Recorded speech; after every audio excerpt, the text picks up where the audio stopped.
हिमालय की ऊंचाइयों पर बसा एक दिव्य मंदिर जिसका नाम है केदारनाथ, जो स्वयं भगवान शिव का धाम है। क्या आपने कभी ये सोचा कि ये मंदिर उस स्थान पर स्थित है जहां इंसानों की सांसें भी जवाब देने लगती हैं?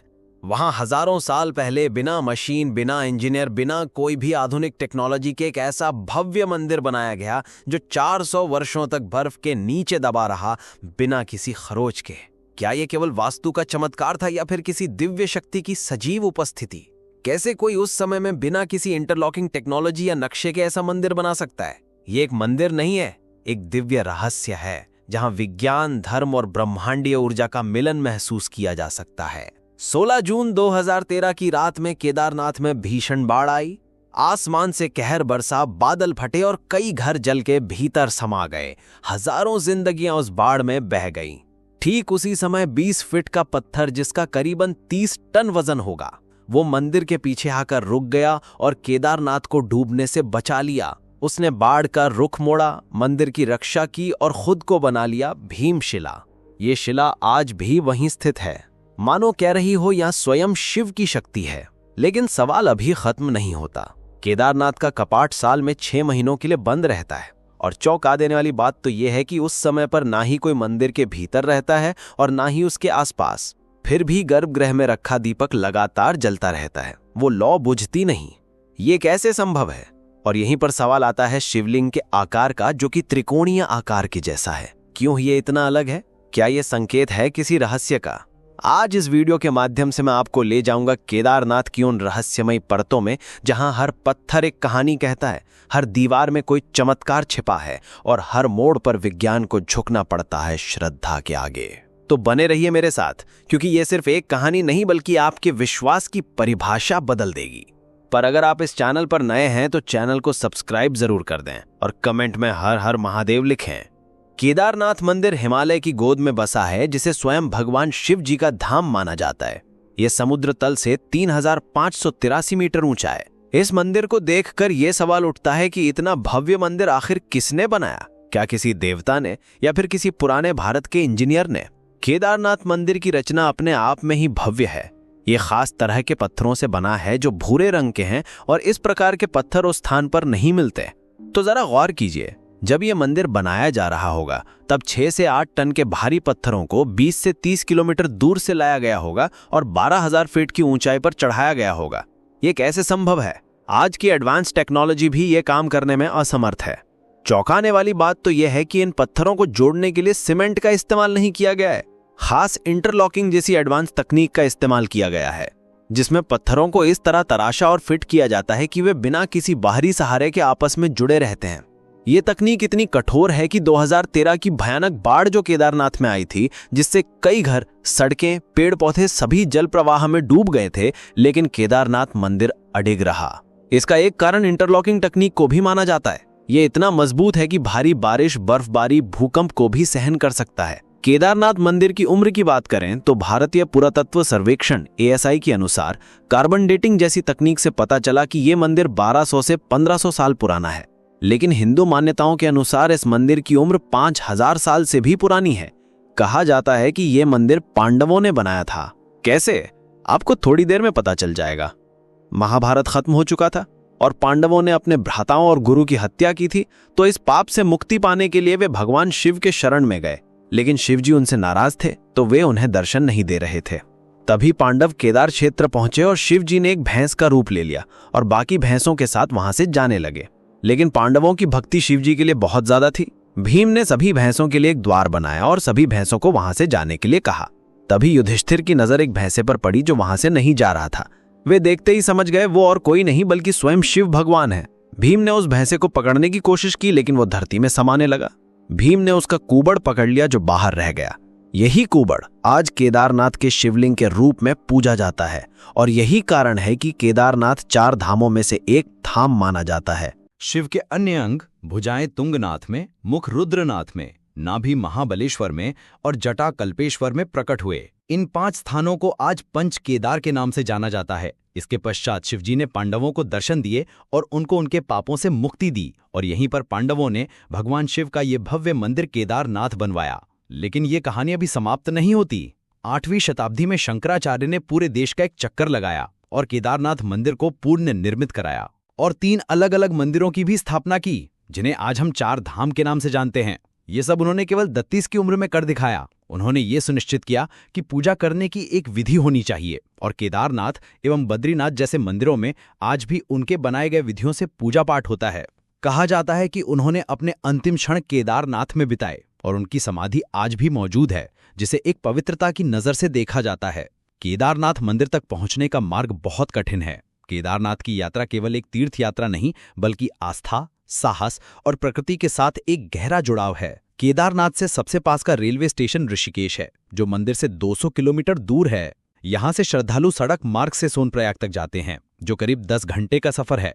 सोनप्रयाग से आगे निजी वाहनों की अनुमति नहीं है, इसीलिए यात्री सरकारी जीपों से 5 किलोमीटर का सफर तय करते हैं और फिर शुरू होती है 16 किलोमीटर की कठिन पैदल यात्रा, मंदाकिनी नदी के किनारे बर्फीले पहाड़ों के बीच। ये यात्रा हर श्रद्धालु के लिए एक अनोखा अनुभव है। केदारनाथ अपने बनावट और दिव्यता के लिए पूरी दुनिया में लोगों का ध्यान अपनी ओर खींचता है। Wadia institute of Himalayan geology के अनुसार 400 सालों तक ये मंदिर बर्फ के नीचे दबा रहा, फिर भी एक खरोंच नहीं आई। 2013 की भयानक बाढ़ को मंदिर ने सह लिया, भीमशिला की मदद से, जिसने आने वाले जल प्रवाह को 2 भागों में बांट दिया था। तो अब तक हमने मंदिर के निर्माण और पौराणिक कथा के बारे में जान लिया है। अब मैं आपको ले चलता हूं इस यात्रा के उस हिस्से पर जहां हर कदम में साहस की परीक्षा होती है, क्योंकि यहां से वीडियो और रोमांचक होने वाली है, तो इसे लाइक जरूर करें। गौरीकुंड एक ऐसा स्थान जहां माता पार्वती ने भगवान शिव को पति के रूप में पाने के लिए साधना की थी।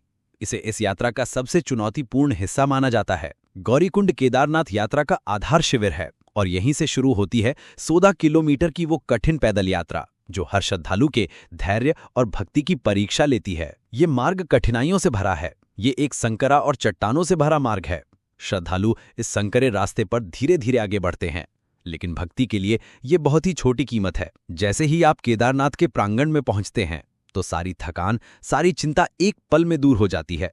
हिमालय की बर्फीली चोटियों के बीच मंदाकिनी नदी के मधुर स्वर के साथ ये मंदिर अपनी आध्यात्मिक ऊर्जा से हर यात्री को एक अनोखी शांति और शक्ति देता है। जैसे ही आप मंदिर के मुख्य द्वार पर पहुंचेंगे, आपको कई हजार भक्त दिखेंगे जो हर हर महादेव का नारा लगा रहे होंगे।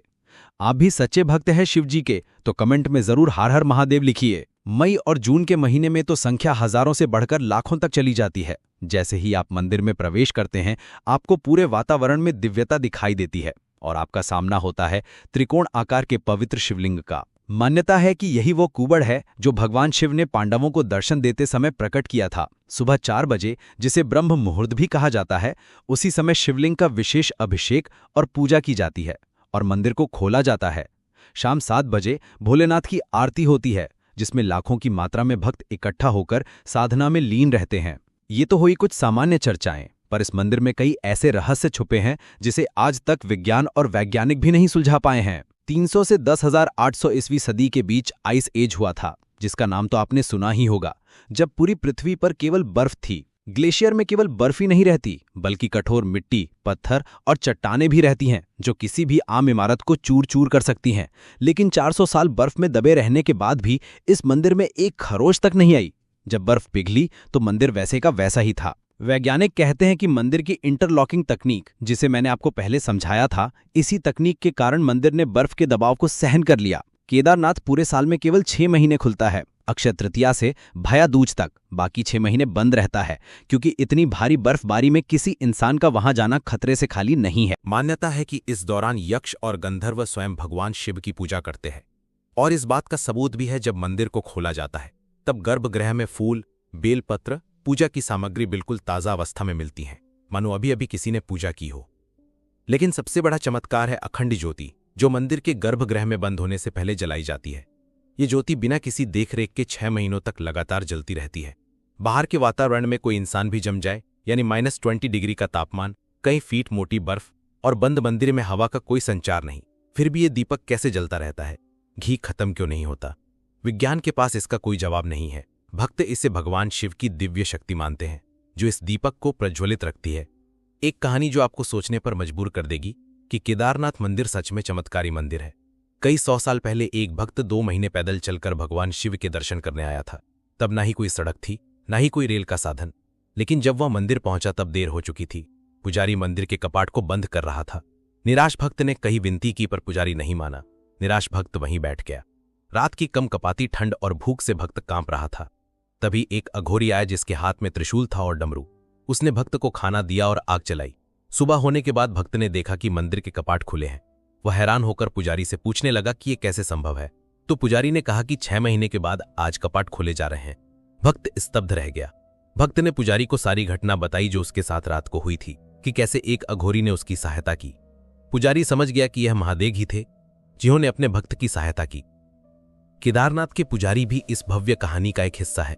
इन्हें रावल कहा जाता है और ये कर्नाटक के उडुपी जिले के वीर शैव ब्राह्मण समुदाय से आते हैं। पीढ़ी दर पीढ़ी ये वैदिक विद्वान मंदिर की सेवा करते हैं। रावल के साथ सहायक पुजारी भी होते हैं जो पूजा अर्चना और अनुष्ठानों में सहायता करते हैं। पूजा करने की भी एक विधि रहती है। सुबह ब्रह्म मुहूर्त के समय शिवलिंग को पवित्र जल से स्नान किया जाता है। घी का लेप लगाकर आरती की जाती है। शाम में शिवलिंग का विशेष श्रृंगार किया जाता है जिसे भक्त दूर से देखते हैं और शिव जी का दर्शन करते हैं। क्या आपको यह पता है कि केदारनाथ मंदिर का एक गहरा रिश्ता रामेश्वरम मंदिर से भी है। ये दोनों धाम जो 2800 किलोमीटर दूर है, लगभग 79 डिग्री देशांतर रेखा पर एक सीध में स्थित है। केदारनाथ से शुरू होकर कालेश्वर, ओंकारेश्वर, महाकालेश्वर और रामेश्वरम तक ये शिव मंदिर एक अद्भुत ऊर्जा रेखा बनाते हैं। प्राचीन ऋषियों ने इन मंदिरों को ज्योतिषी और वास्तुशास्त्र की गणना के आधार पर स्थापित किया है। ये जो एक दिव्य रेखा बनती है, इन मंदिरों के निर्माण से उन्हें विदेश के कई रिसर्चर और वैज्ञानिक ली लाइन कहते हैं। ये लाइन पवित्र स्थानों को आपस में जोड़ती है। भारतीय शास्त्रों में इन्हें निदा मंडल का नाम दिया गया है, जहां साधना और ध्यान का एक दिव्य आभास होता है, और यही कारण इन सभी मंदिरों को इतना शक्तिशाली बनाता है। अब आप वीडियो के अंतिम भाग में पहुंच चुके हैं और मैं आपको एक कथा सुनाने जा रहा हूं। ये एक रहस्यमयी कथा है जिसे आपने कहीं नहीं सुना होगा, और कहा जाता है कि यह कथा सुनने से शिवजी का आशीर्वाद आपके साथ सदा रहेगा। तो इस कथा को पूरा जरूर सुनिए क्योंकि यह आपकी जिंदगी बदल सकती है। कई साल पहले केदारनाथ अपने पूरे वैभव में था और आसपास के पहाड़ों में कई साधु और आराशी मुनि अपनी साधना में लीन रहा करते थे। इन्हीं में से एक थे स्वामी अनंतानंद, एक महान संत जिन्होंने हिमालय की कंदराओं में वर्षों तक कठोर तपस्या की थी। एक बार ध्यान में लीन स्वामी अनंतानंद को दिव्य दृष्टि प्राप्त हुई। इस दिव्य दृष्टि से उन्हें एक गुप्त गुफा का पता चला जो केदारनाथ से कुछ ही दूरी में थी। लेकिन इस गुफा का प्रवेश द्वार इतना रहस्यमयी था कि वह किसी आम इंसान के बस में नहीं था। इस गुफा के अंदर एक प्राचीन और भव्य शिवलिंग था जिसे कहा जाता है कि स्वयं भगवान शिव ने स्थापित किया था। यह कोई साधारण शिवलिंग नहीं था, इसमें दिव्य शक्ति थी, ऐसी शक्ति जो किसी भी भक्ति की मनोकामना पूरी कर सकती थी। लेकिन इस गुफा में प्रवेश करने की एक शर्त थी। केवल वही व्यक्ति यहां आ सकता था जिसका हृदय पूरी तरह शुद्ध हो और जो भगवान शिव के प्रति अटूट भक्ति रखता हो। यह राज किसी को नहीं पता था, केवल अनंतानंद के शिष्य हरीश को छोड़कर, क्योंकि स्वयं शिव जी ने ही स्वामी अनंतानंद को इस रहस्य से अवगत कराया था। हरीश एक युवा साधक था जो अपने गुरु को भगवान समान मानता था और उनकी हर बात को गंभीरता से लेता था। जब स्वामी अनंतानंद ने उसे यह बताया तो हरीश के मन में इच्छा जाग उठी कि अब उसे यह गुफा ढूंढनी है। गुरु ने उसे चेतावनी दी, हरीश, ये यात्रा आसान नहीं होगी। इस गुफा में कई खतरनाक पहेलियां और परीक्षाएं हैं। केवल एक बुद्धिमान और शिव का सच्चा भक्त ही इन परीक्षाओं को पार कर सकता है। हरीश ने अपने गुरु की बात को दिल से लगाया और केदारनाथ की ओर प्रस्थान कर दिया। यात्रा जैसे जैसे आगे बढ़ रही थी, कठिनाइयां बढ़ती जा रही थी। हिमालय के ऊंचे पहाड़, भीषण ठंड, खतरनाक जानवर, मानो हर कदम पर एक नई चुनौती थी। लेकिन हरीश की भक्ति और दृढ़ संकल्प ने उसे हिम्मत दी। कई दिनों की यात्रा के बाद वो आखिरकार केदारनाथ पहुंचा। केदारनाथ पहुंचने के बाद हरीश ने अपने गुरु की बातों को स्मरण किया और गुफा को ढूंढने में लग गया। उसने देखा कि मंदिर के पीछे एक बड़ा सा पत्थर था जो बाकी पत्थरों से अलग था। स्वामी अनंतानंद ने हरीश को एक खास मंत्र दिया था। उस पत्थर को हटाने के लिए हरीश ने गहरी सांस ली और उस मंत्र का उच्चारण किया, ओम नमः शिवाय त्र्यंबकम यजामहे। जैसे ही उसने ये मंत्र उच्चारण किया, वो पत्थर हट गया और एक संकरा रास्ता दिखने लगा जो गुफा का प्रवेश द्वार था। हरीश गुफा में प्रवेश किया। उसे एक टिमटिमाती सी रोशनी दिख रही थी। वो उसी के पीछे जा रहा था। ठंडी हवा और रहस्यमयी सन्नाटे के कारण उसे डर लगने लगा, पर वो रुका नहीं, आगे बढ़ता गया। जैसे ही संकरा रास्ता खत्म हुआ, वो एक विशाल कमरे में पहुंचा जिसमें 3 कमरे थे। हर द्वार में एक पहेली लिखी हुई थी। उसको सुलझाकर ही आगे बढ़ना था। अगर जवाब ना दे पाए तो पूरे जीवन काल के लिए उस गुफा में बंद होना पड़ेगा और अपना जीवन त्यागना पड़ सकता था। पहेलियां कुछ इस प्रकार थीं। मैं वो हूं जो कभी नहीं सोता, लेकिन हमेशा सपने देखता हूं। मैं वो हूं जो हर जगह है लेकिन कहीं नहीं मिलता। मैं वो हूं जो सबको छूता हूं लेकिन कोई मुझे नहीं छू सकता। हरीश ध्यान से सोचने लग गया। बहुत सोचने के बाद उसने गहरी सांस ली और अपने गुरु की शिक्षाओं को याद किया। उसे एहसास हुआ कि ये पहेलियां भगवान शिव के पंचभूतों पृथ्वी, जल, अग्नि, वायु और आकाश से जुड़ी है। उसने तीसरे द्वार को चुना क्योंकि ये वायु का प्रतीक था, जो सब कुछ छूती है लेकिन जिसे कोई पकड़ नहीं सकता। उसने तीसरे द्वार की ओर कदम बढ़ाया और जैसे ही वो अंदर गया, द्वार बंद हो गया। वो सही था। हरीश अब अगले कमरे में पहुंच चुका था। उसे एक विशाल दर्पण दिखा, जो सामान्य दर्पण नहीं था। उस दर्पण में जो भी अपनी छवि देखता था, उसे उसमें अपना डर, संदेह और कमजोरी दिखाई देती थी। हरीश का सबसे बड़ा डर था अकेलापन, और इसी का फायदा उठाते हुए दर्पण ने उसकी एक भयानक छवि बनाई जो अकेलेपन से दुखी थी। हरीश घबरा गया, लेकिन उसने हार नहीं मानी। उसने आंखें बंद की, भगवान शिव का ध्यान लगाया और नमः शिवाय का जाप शुरू किया।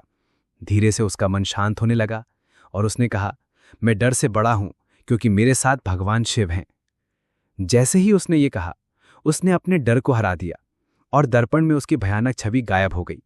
अब दर्पण ने उसकी छवि एक आत्मनिर्भर, शक्तिशाली योद्धा के रूप में बनाई और वो दर्पण स्वयं गायब हो गया। तभी एक नया रास्ता खुला जो गुफा के आगे जा रहा था। हरीश अब आखिरी कमरे में पहुंच गया था।